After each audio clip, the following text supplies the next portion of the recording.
আওয়ামী লীগের রাজনৈতিক সংস্কৃতি এই যে ভারপ্রাপ্ত পুলিশ কমিশনারকে দিয়ে তারা জনগণকে হুমকি দেন। নরেন্দ্র মোদী আসছেন, বিভিন্ন দেশের অতিথিদেরকে ডাকা হয়েছে, তাদেরকে আপনারা স্বাধীনতার 50 বছর পূর্তি অনুষ্ঠানে অতিথি করেছেন। অতিথিদের কাকে আমরা বাংলাদেশের মানুষ স্বাগত জানাবো, কাকে স্বাগত জানাবো না, সেটা বাংলাদেশের মানুষের অধিকার আছে। বাংলাদেশের মানুষের অধিকার কেড়ে নেওয়ার কোন অধিকার এই সরকারের নাই। কিন্তু পুলিশ বাহিনী, সরকারও নিজেরা বলছেন না। আমরা সরকার বলছে তারা স্বাধীনতার 50 বছর পূর্তি অনুষ্ঠান উপলক্ষে 17 থেকে 26 তারিখ কর্মসূচি নিয়েছেন। এই যে 10 দিন ব্যাপী তাদের কর্মসূচি, তারা কি রাজনৈতিক দলগুলোর সাথে আলোচনা করেছেন? তারা সমস্ত রাজনৈতিক দলগুলোকে ডাকতে পারতেন, সবাইকে বলতে পারতেন যে স্বাধীনতা তো সকলের, কাজেই সরকার এই ধরনের কর্মসূচি ভাবছে, আপনাদের সহযোগিতা চাই।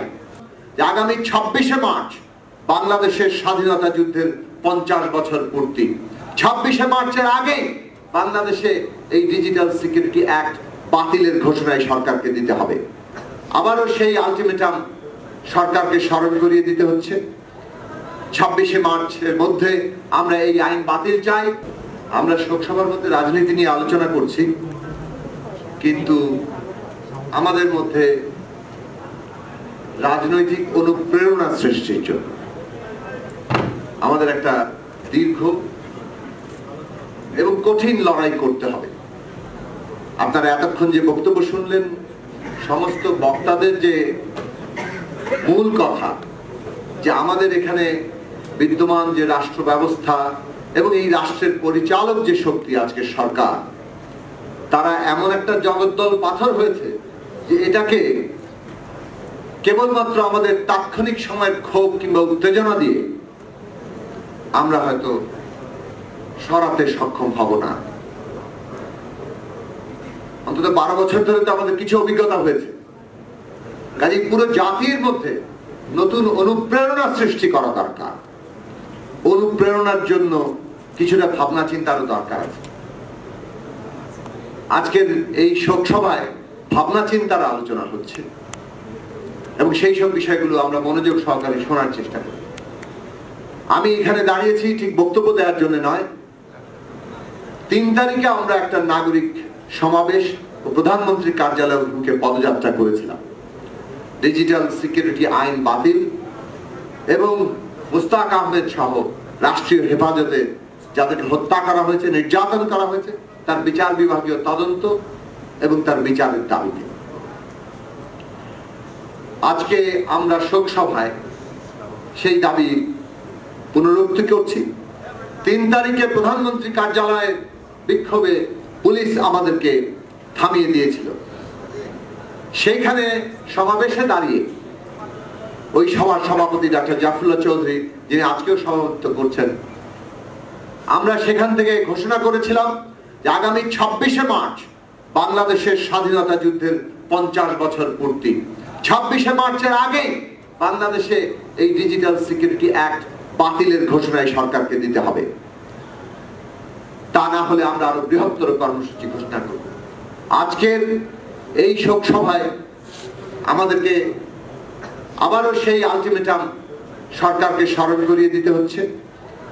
26শে মার্চের মধ্যে আমরা এই আইন বাতিল চাই এবং মুস্তাক আহমেদের এই যে রাষ্ট্রীয় হেফাজতে হত্যাকাণ্ড, এই হত্যাকাণ্ডের বিচার বিভাগীয় তদন্ত এবং বিচার চাই।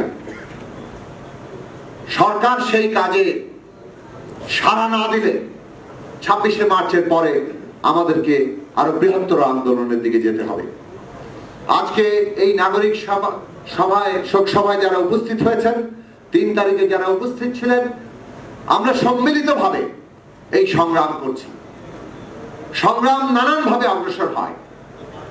এই মুহূর্তে ডিজিটাল সিকিউরিটি অ্যাক্ট কিংবা এই আইন বাতিলের দাবিতে যে সংগ্রাম, এই সংগ্রামে সফল হওয়া আমাদের অত্যন্ত গুরুত্বপূর্ণ। এই সংগ্রামের সাফল্য আমাদেরকে সামনের পথে এগিয়ে নিয়ে যাবে। আজকে এই সরকার তারা যে আমাদের ন্যূনতম মর্যাদা, ন্যূনতম অধিকার রাখছে না, সেটা আমাদের প্রতিদিনকার অভিজ্ঞতা। কিন্তু সমস্ত জনগণকে যদি আমরা ঐক্যবদ্ধ করতে না পারি, তাহলে সরকার দমন পীড়ন চালিয়ে ভয় দেখিয়ে আমাদেরকে চুপ করে রাখতে সক্ষম হবে। কাজেই ভয় আগে জনগণের মধ্যে কাটানো দরকার। সরকারের যে অস্ত্র, ভয় দেখানোর অস্ত্র, আমরা জানি তারা নিজেরা ভয় আছে বলে ভয় দেখায়, কিন্তু এই ভয় দেখানোর অস্ত্রটা যাতে ভোতা হয়ে যায়, জনগণের মধ্যে কাজ না করে, তার জন্য জনগণের বিভিন্ন অংশের জাগরণ দরকার, ছোট ছোট সাফল্য দরকার। আজকে এই ডিজিটাল সিকিউরিটি অ্যাক্ট বাতিলের সংগ্রাম আমাদেরকে জোরালো ভাবে চালিয়ে যাওয়া দরকার, সফল হওয়া দরকার। এই সাফল্যের উপর নির্ভর করছে এই সরকারকে গদি থেকে আমরা নামাতে পারবো কিনা, তার প্রস্তুতি আমাদের মধ্যে আছে কিনা। আপনারা সম্মিলিতভাবে সেই সংগ্রামে অংশ নেবেন এবং এই যে নতুন ঐক্য গড়ে উঠছে, এই ঐক্য কিভাবে আরো সুদৃঢ় হতে পারে, সেই ঐক্য কিভাবে একটা নতুন রাজনৈতিক দিশা জনগণের সামনে হাজির করতে পারে। এই সরকারের পতন এবং রাষ্ট্রকে গণতান্ত্রিক করা, দুটো এখন এক সূত্রে গঠিত। বাংলাদেশে আজকে এই যে একটা ফ্যাসিবাদ কায়েম করতে সক্ষম হয়েছে বর্তমান সরকার, শেখ হাসিনার নেতৃত্বে, এটা সম্ভব হয়েছে কারণ ফ্যাসিবাদের নানান রকম যে ভিত্তি, তার যে নানান রকম উপাদান, সব আমাদের রাষ্ট্রের ব্যবস্থার মধ্যে অবস্থান করছে। কাজেই আমরা যদি ফ্যাসিবাদের সত্যিকার অর্থে পতন চাই, তাহলে আমাদেরকে সরকারের পতন এবং রাষ্ট্রের গণতান্ত্রিক রূপান্তর, এই দুইকেই মানুষের সামনে আজকে স্বপ্ন আকারে হাজির করতে হবে এবং এই দুইয়ের ভিত্তিতে বাংলাদেশের সত্যিকার অর্থে নতুন রাজনৈতিক ঐক্য গড়ে উঠবে। বাংলাদেশের সকল রাজনৈতিক দলকে, যারা এই সরকারের পতন চায়, তাদেরকে রাষ্ট্রের গণতান্ত্রিক রূপান্তরের প্রশ্নে ঐক্যবদ্ধ হতে হবে এবং তখনই গণ আন্দোলন, গণ অভ্যুত্থান সৃষ্টি হবে। সেইটার ভিত্তি নির্মাণের দায়িত্ব আজকে নাগরিকদের।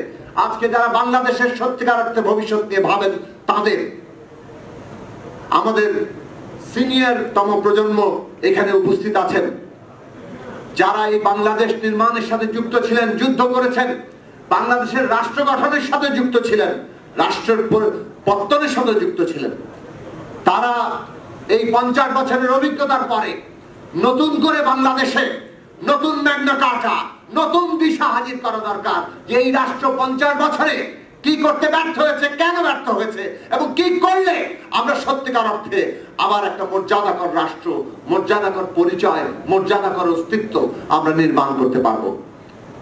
এই স্বপ্ন ছাড়া নতুন ঐক্য গড়ে উঠবে না। সুতরাং আমাদের লড়াই বহুদিকে, আমরা রাজপথে লড়ছি, আমরা চিন্তায় লড়ছি। সেই লড়াইয়ের জায়গায় আমাদের নতুন ঐক্য তৈরিতে আপনারা সবাই যুক্ত থাকবেন। লেখক মুস্তাক আহমেদ, তার যে মৃত্যু, এটা একটা শাহাদাতের পর্যায়ে পড়ে, কারণ বাংলাদেশের মানুষের, তিনি তো মৃত্যুবরণ করেছেন, কিন্তু বাংলাদেশের প্রত্যেকটি মানুষের কথা বলার স্বাধীনতা, মানে তার মর্যাদা, আজকে সেটা থাকবে কি থাকবে না। তার জীবন, তার মৃত্যু আজকে একটা নতুন যাত্রা বিন্দু। আমরা হয় আমাদেরকে রক্ষা করতে পারবো, আর না হয় আমরা আরো গভীর অন্ধকারের দিকে যাব। সেটা আমাদেরকে সিদ্ধান্ত নিতে হবে। বাংলাদেশকে অন্ধকারে ঠেলবো, যারা অন্ধকারে ঠেলতে চায় তাদেরকে আমরা রুখবো, নাকি আমরা নিজেরা সম্মিলিত ভাবে পরাজয় বরণ করবো। পরাজয়ের কোনো জায়গা নেই। 50 বছরে আমাদের শপথ হচ্ছে মুক্তিযুদ্ধের বাংলাদেশে পরাজয়ের কোনো জায়গা নেই। মুক্তিযুদ্ধের কথা বলে যদি বাংলাদেশকে যারা পরাজিত করতে চায়, আমরা তাদেরকে সেটা সফল হতে দেব না। এই দেশে নরেন্দ্র মোদী আসছেন, বিভিন্ন দেশের অতিথিদেরকে ডাকা হয়েছে, তাদেরকে আপনারা স্বাধীনতার 50 বছর পূর্তি অনুষ্ঠানে অতিথি করেছেন। অতিথিদের কাকে আমরা বাংলাদেশের মানুষ স্বাগত জানাবো, কাকে স্বাগত জানাবো না, সেটা বাংলাদেশের মানুষের অধিকার আছে। বাংলাদেশের মানুষের অধিকার কেড়ে নেওয়ার কোন অধিকার এই সরকারের নাই। কিন্তু পুলিশ বাহিনী, সরকারও নিজেরা বলছেন না। আমরা, সরকার বলছে তারা স্বাধীনতার 50 বছর পূর্তি অনুষ্ঠান উপলক্ষে 17 থেকে 26 তারিখ কর্মসূচি নিয়েছেন। এই যে 10 দিন ব্যাপী তাদের কর্মসূচি, তারা কি রাজনৈতিক দলগুলোর সাথে আলোচনা করেছেন? তারা সমস্ত রাজনৈতিক দলগুলোকে ডাকতে পারতেন, সবাইকে বলতে পারতেন যে স্বাধীনতা তো সকলের, কাজেই সরকার এই ধরনের কর্মসূচি ভাবছে, আপনাদের সহযোগিতা চাই। আওয়ামী লীগের রাজনৈতিক সংস্কৃতি এই যে ভারপ্রাপ্ত পুলিশ কমিশনারকে দিয়ে তারা জনগণকে হুমকি দেন। বাংলাদেশে আওয়ামী লীগ একটা রাজনৈতিক দল, তার এই অধঃপতন হয়েছে রাজনৈতিক দল আকারেও। যে রাজনৈতিক শিষ্টাচার কাকে বলে সেটা তারা ভুলে গিয়েছেন। মোসাহেবি আর গদি রক্ষার জন্য সমস্ত হিতাহিত জ্ঞান শূন্য হয়ে আজকে পুলিশকে দিয়ে জনগণকে ধমক দেওয়াচ্ছেন, হুমকি দেওয়াচ্ছেন। এইরকম বাস্তবতা তৈরি হয়েছে। এই বাস্তবতার বদল ঘটানোর জন্যই আমাদের নতুন চিন্তা, নতুন সংগ্রাম দরকার। এটা গভীর অসুখের জায়গা। একটা নির্বাচন অবশ্যই দরকার, কিন্তু একটা নির্বাচন সম্ভবত কেবলমাত্র এই অসুখের সমাধান করবে না। ফলে নির্বাচন এবং আর যা যা ঔষধ আমাদের দরকার সবকিছু নিয়েই আমাদের নতুন সংগ্রামের স্বপ্ন এগোবে। মুস্তাক আহমেদ সেই সংগ্রামের অত্যন্ত গুরুত্বপূর্ণ প্রেরণা। আপনাদের সবাইকে আবার মুস্তাক আহমেদের আত্মদানের প্রতি শ্রদ্ধা জানিয়ে আজকে এই শোক সভায় আপনারা যারা উপস্থিত হয়েছেন সকলকে ধন্যবাদ জানিয়ে আমার বক্তব্য শেষ করছি।